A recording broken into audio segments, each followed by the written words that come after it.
Good afternoon, everybody. Thank you for joining us for another edition of Condo Insider. We are on our new YouTube channel because our previous Think Tech Condo Insider channel, the Jay Fidel actually retired end of April. So we really wanted to continue on with Condo Insider. So we created our own new channel. We had to find a new media company. So we have Key Media that's doing our recordings and editing and posting it to our YouTube channel. So today I have with me two industry veterans related to getting to know about the resources that we have available to us for elderly or even individuals that might need help. So we have Audrey Suga Nakagawa that is with AARP, and we have Diane Terada with Catholic Charities. They're longtime industry veterans. They've spoken to our Hawaii Council audience before. Many years ago, we had them on. So we want to bring them back again because things have changed. But kind of specifically, we really want to talk about when you encounter an individual that you're noticing a personality change or they're starting to forget things like, we kind of need to know, or even just an individual in the condo that something's not right. You're noticing something is not right with that individual.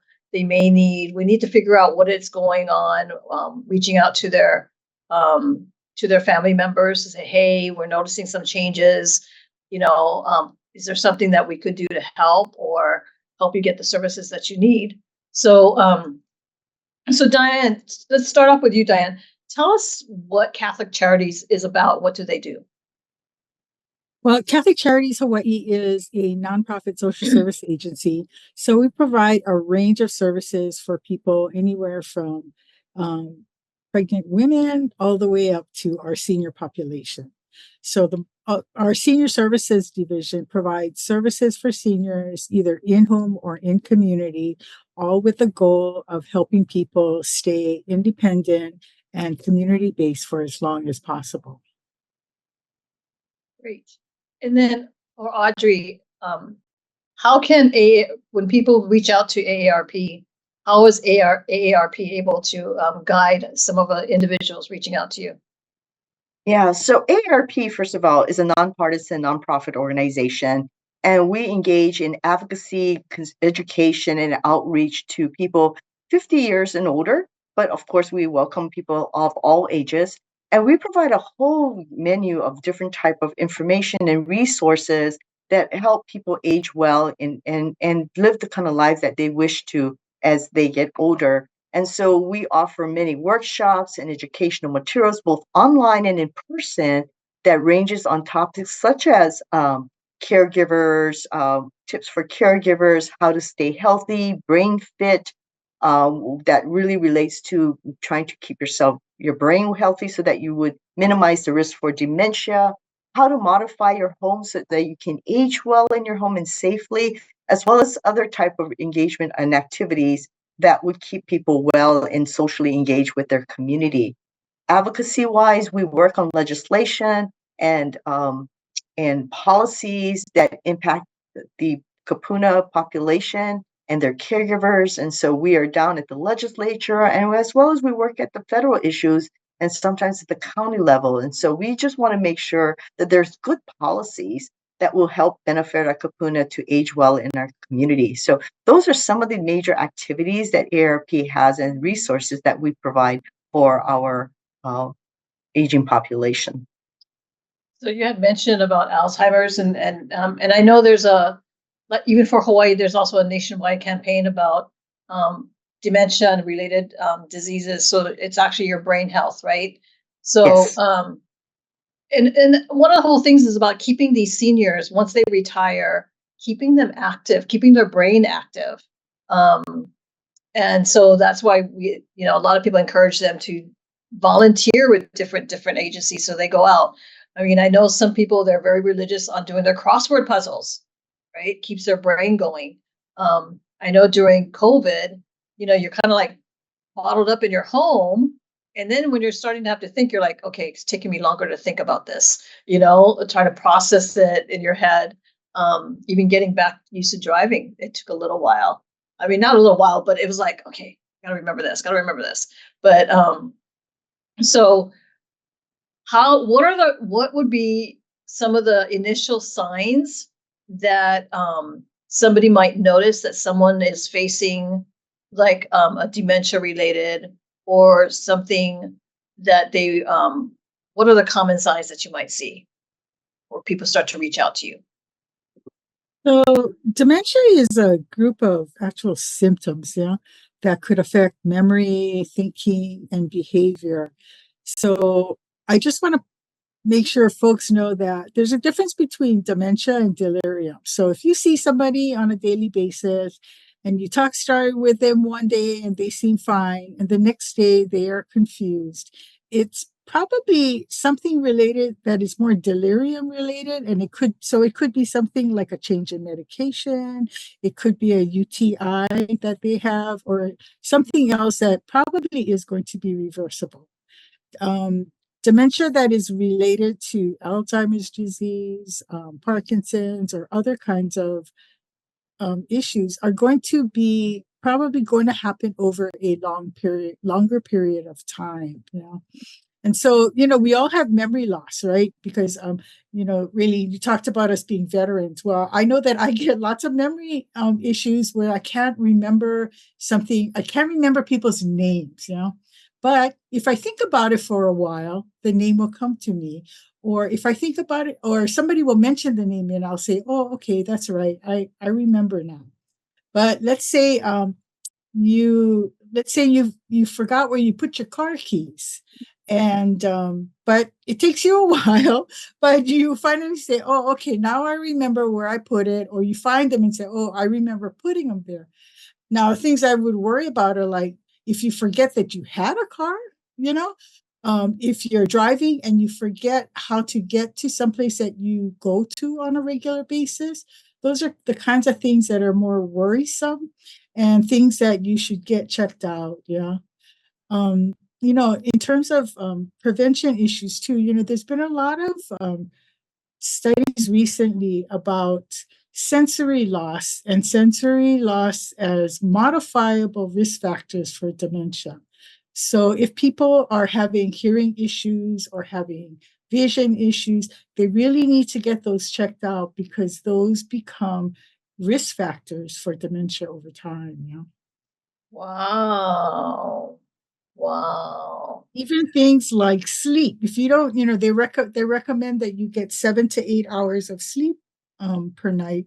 And if you don't, as an older adult, they say that you increase your risk of dementia by as much as 30%.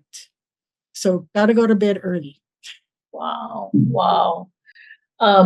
Yeah, because even so like I had told you guys, my auntie had dementia, was diagnosed. And because one of the things we were seeing was her personality change. She'd be okay, and then all of a sudden she'd be mad. Because we ended up having to move in with her. But it was kind of crazy when her personality would change. It was very stressful. I think that was the hardest job I have ever had, is caregiving. But so with Catholic Charities, how can you would get an intake call, could get it under aging in place statute under 514B. A condo could actually make a call to Catholic Charities to hopefully have this individual assessed. So how does that process work? We do provide some case management services, particularly for people who live alone with dementia. Yeah.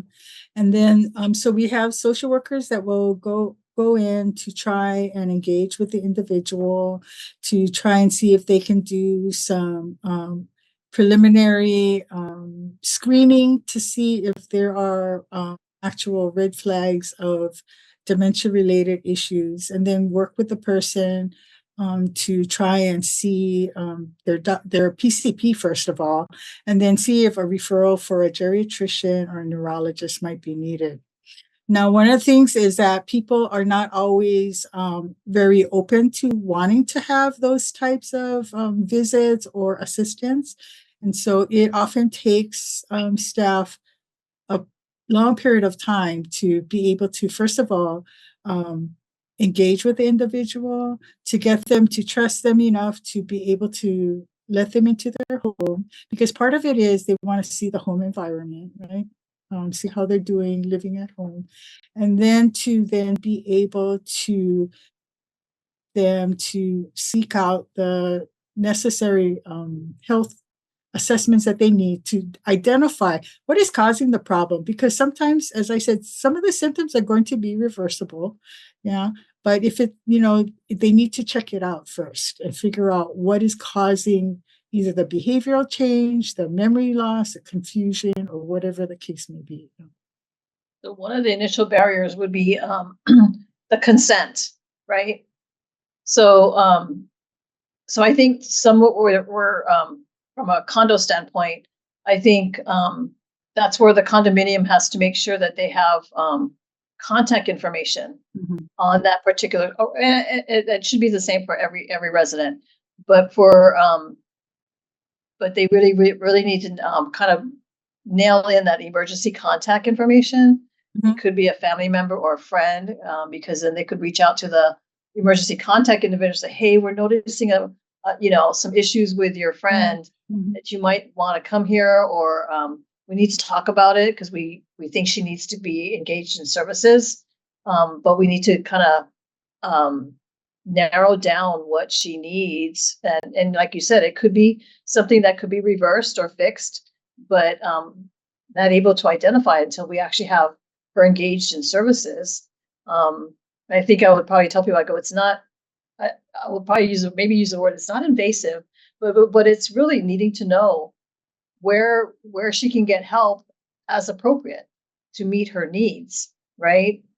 And I think people need to understand too that just because someone has some memory loss issues or other issues that may be related to some form of Alzheimer's or other illness, then it doesn't mean that they can't live independently. Yeah.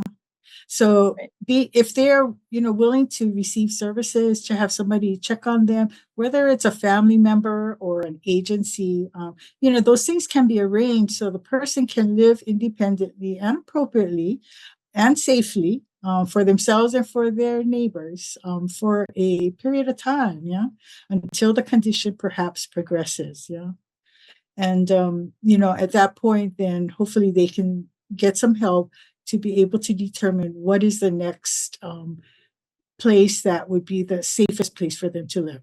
Yeah. Right. And I know from a condo board standpoint, one of their concerns too is the senior has missed maintenance, paying their bills, maintenance repayments. And they may even have noticed that HECO came in to put a lock on their meter. So I think that's, to me, is an immediate red flag to really engage that senior into some kind of services. Like with Office of Executive Office and Aging, they have the SMP, and we had them on Condo Insider, and they said sometimes they have actually worked out where they set up those automatic payments from their accounts, which is really good. Because I do know one lady, she's an owner in a building building where I have a condo, and she has Parkinson's, so she can't write her checks. So she had set up automatic payments for her mortgage and for her maintenance fees. So that was done pretty early on, because now her Parkinson's to the point. Oh, I was talking to her, she had a soda in her hand, and I'm kind of like trying to grab it because I'm like, you're gonna drop it, but it was really, it's really bad now. Yeah, that's one of the first things our social workers will try and do is whatever recurring bills there are, to try and get them on an automatic payment plan if possible. And the other thing is to make sure that the person has the appropriate legal tools. Yeah. So somebody, do they have a healthcare power of attorney? Do they do they have somebody who's going to be prepared to be a power of attorney should they need it for financials? Yeah.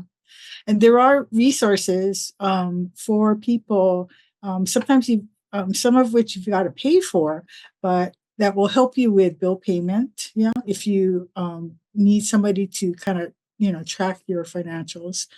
But there are a bunch of resources. It just depends on the individual's circumstances and their willingness to accept services. So a lot of times, people are hesitant about getting folks to do something for them or to enter their home. And so it takes small steps over a period of time, to be able to get people to reach a point where they can accept help. Right. Yeah, because you're talking to a stranger. They need to get that comfort level, established. So we want to kind of also tie this in with both Audrey and Diane are going to be at our Hawaii Council November 14th seminar. It's going to be centered around aging in place. So we're going to have both of them. We're also going to have Caregiving Foundation. They will be talking about that because they can help them with setting up some of that automatic bill paying. And, I know we talked about the rising cost of maintenance fees. It's always going to go up. It's never going to go down.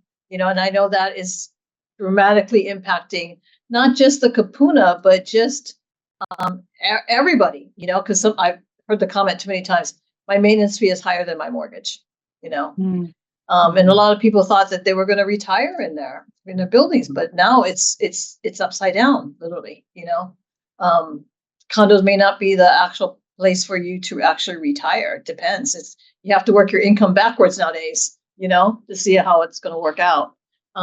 So Audrey, how can you help and support a condo when they're facing, some challenges with our seniors that are aging in the building? I think all the things that Diane had mentioned about trying to ensure that you have the emergency contact information will be very, very critical. And that really is the first step, because if the person has early stages of dementia, will not have the whereabouts to go ahead and take action, right? So having a contact person who is trusted by the tenant would be a good place to start. And then that person can, on behalf of that individual, can start navigating the different options of services that would be available to them and start piecing it together. Ideally, it would be great if everyone could do advanced planning when they're well, but we tend to push things down the road. That's just the nature of most human beings, and nobody likes to admit that they're aging and will be aging. So that's another part of it.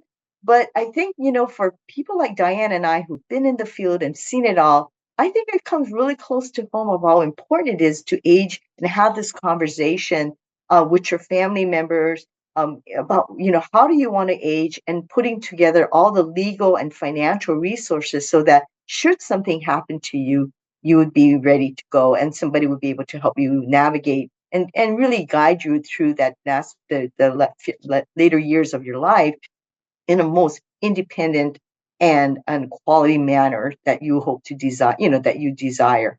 So that's one of the key messages, going to these workshops. AARP has them. Diane, Catholic Charities are always participating in many of these conferences and workshops, and they would have all these different components of information that you can tackle one step at a time. So you could start with estate planning and looking at your finances and how to set up your legal documents. You can look at home modification, simple tips that you can do around your unit, that makes it a lot safer for you to age in place, whether it's safety bars, removing barriers, floor area rugs that can cause tripping, putting better lighting, things like that. Those are real simple steps to start and begin planning for. And then, of course, having the conversation down the road. Should I need more services or type of a different kind of setting that for me to age in? What would that look like? And so that's the best ideal situation for most people to engage in. So I think the condo associations, if you can help sponsor some of these workshops or encourage them, if you hear of some these aging in place workshops, it's great promotion and information for everyone, because we're all aging and disability can occur at any age. You can have a car accident, you can have aneurysm when you're 40 years old. Things happen, so it's always good to be prepared.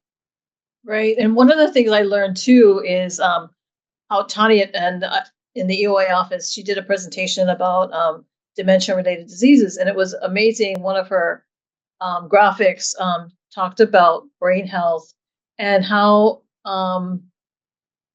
as a youngster, you could have fallen off your moped or your e-bike and not have a helmet, but that you may be okay, but it's going to impact you later in life. It can Mhm. potential to impact you later in life, so I think, like how all the agencies will do these little PSAs about, wearing the helmet and everything but, we need to, as individuals, adults, we need to make sure our youngsters follow that and really heed it because it will impact them later in life.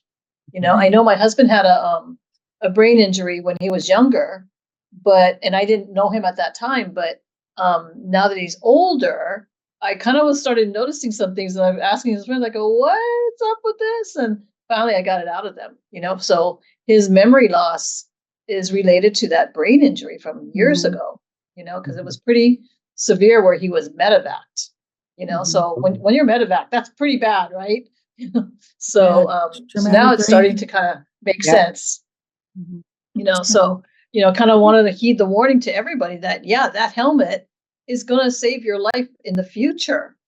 You know, um, and the other thing is with condos, we really want to really kind of get the condos, the people, and it's not like you're being the Ellie on your neighbor.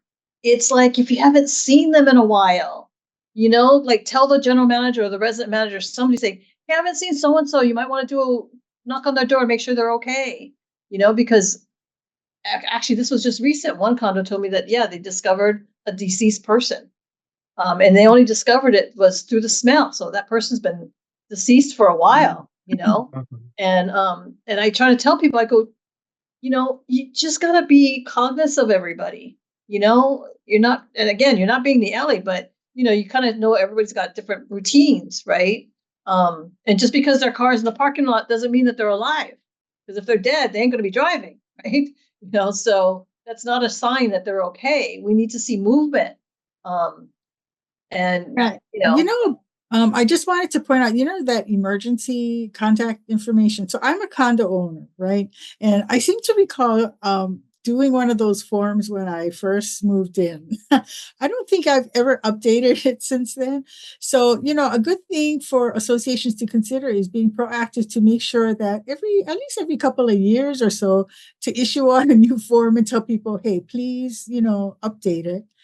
And if you have elderly couples living in your building, it's probably a good idea to suggest that they not list each other as emergency right. contacts. And that because if one becomes a caregiver for the other and something happens to that caregiver, you want to have solid emergency contacts to reach out to. Yeah.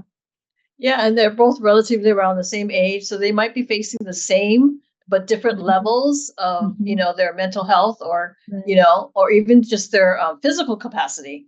I know some condos where they'll make it a point of, when they see the seniors, stopping, have a little conversation, and then try to ease in, like, "Oh, so where's your son now? Where's your daughter now?" To try to figure out and maybe get that opportunity time to update their information as well. Right. Right. But that has to be like an ongoing thing. And That's right. also with seniors, one of the other things, and I know AARP, you guys do that a lot with emergency preparedness for kupuna. Right. Um, and that's something very vital. I know after the Lahaina fire, the AAA office had asked me, like, don't condos have emergency evacuation plans? I go, we encourage it, but it has to come from a higher authority to make them, require it. I know after Marco Polo fire, the fire department had required condos to do a mobility list, and that's been a challenge trying to get done. And some people saw it as now we have another compliance issue to deal with, And I kind of told them, I go, your seniors, your mobility impaired people, they don't move as often as your young people. Once they find a place, they've done their modifications, they're there for the long haul, So, because they've invested money in doing modifications. So they're not likely to move as often, So it shouldn't be a burden to update that list. I mean, you could probably look at it once a year and kind of update it. And you might have to, and as people move in that are seniors, you would add them to the list, So, but that's really an issue for the, it helps the fire department. And that's what you want, is when the fire happens in the building, the list is uploaded to a fire department. They have a separate email that it goes to, and any department can access that database. So when the call comes in, they can access that list and see like, okay, they've got like 100 mobility impaired on this 600 unit building. We need more help. So they're going to mobilize more help ahead of time versus getting to the building and getting this like half an hour later, So it's really helping to that evacuation process. Because I know one building, I was really surprised at how many they had. I was like, oh my God. And a lot of them were wheelchair, or they had the walkers. Some were flat on the back. They had to be, carried out by a stretcher, So that's pretty severe when you get into a building where you're having a lot of your people actually aging in place. And we all know some seniors have sold their single family home, moved into condos because they didn't want to have to do the upkeep of a single family home. So that was the alternative, So it's going to be, with the aging population, seniors are now the bigger portion of our population, the younger generation. And it's going to get harder when these seniors, their kids pretty much have moved off island. They've moved to the mainland. So now they're kind of by themselves. So it's kind of like a community effort now that we have to take care of each other, right? Mm-hmm. And that's really what, to me, that's what Hawaii's all about. We kind of like take care of each other. It's not every man for himself, every person for himself kind of environment. So kind of nearing the end of our time. So I really want to thank the both of you, and I look forward to more dialogue in November. We do our Aging in Place seminar at the Oahu Country Club on November 14th. I'm really looking forward to that. Caroline is going to open it up. Caroline Coder with Executive House and Aging, she's going to open it up for us.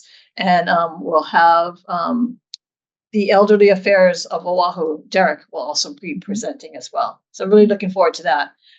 One success story I want to share is I was talking with another condo board member about this, and she said that she shared an experience that they had in their building was an individual. She didn't say it was a senior, but it was an individual. He would just urinate wherever around the complex. So finally, I guess they had challenges of trying to figure out what they're going to do, what agency to call. They finally got in contact with Catholic Charities. Catholic Charities was able to find him an assisted living facility. So these are the kind of services for condo boards that are available to us that can help us with our community members, when they need help. Can't just say, well, it's not our problem. It's a bigger thing that we need to support these individuals, and the service providers are there. They're out to do what they need to do. But that was I was happy to hear that they were able to find a place for him. So I'm really looking forward to having you guys on our November 14th seminar. And I also thank you for being here today. It's a crazy Friday today because I know flights are crazy, and coming to a building and the fire department's there, you're just kind of like, oh my God, what a way to start off a weekend. But thank you both. I really appreciate your time, and I look forward to seeing you guys in November. Well, thanks for inviting us. Same.